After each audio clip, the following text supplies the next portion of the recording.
Cher Paul, mesdames et messieurs, chers jeunes, c'est avec un grand plaisir que je me joins à mon frère et ami, le président Paul Kagame, pour m'adresser à la 5e édition du sommet Youth Connect Africa.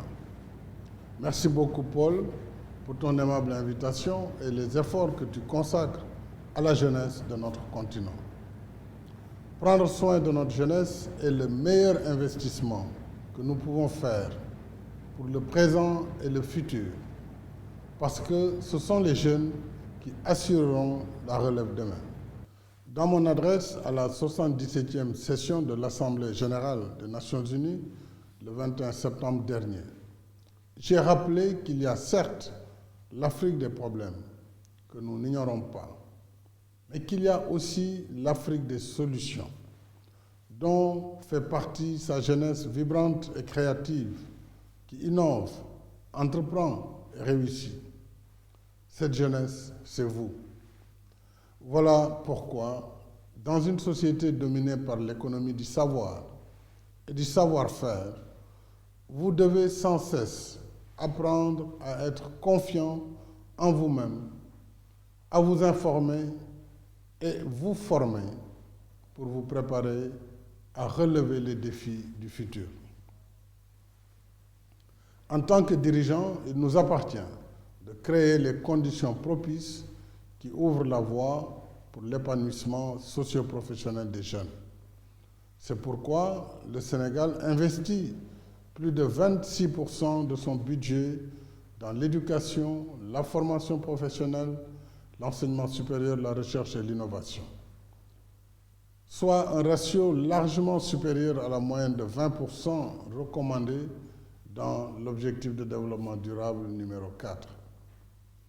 C'est une politique volontariste parce que l'Afrique ne pourra tirer avantage du dividende démographique dont on parle souvent comme atout que lorsqu'elle dispose d'une jeunesse éduquée et formée.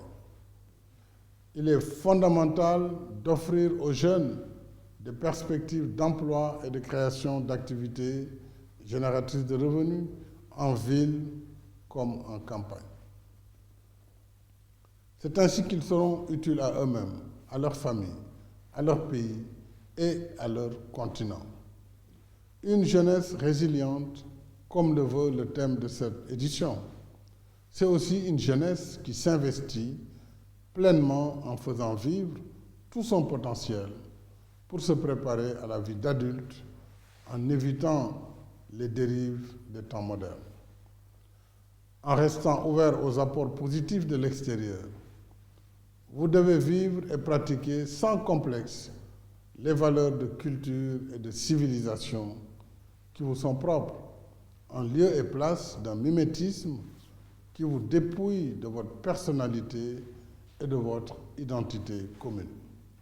Chacun de vous peut être un leader à sa propre manière en embrassant la culture de la gagne et en refusant le piège de l'afro-pessimisme et de l'autoflagellation qui n'est rien d'autre qu'une forme de négation de soi. Merci Paul pour cette magnifique occasion de parler à notre jeunesse. Merci chers jeunes d'incarner par votre résilience et votre vitalité la force de l'Afrique de nos rêves. Une Afrique apaisée, stable, unie et prospère. Je souhaite plein succès à vos assises.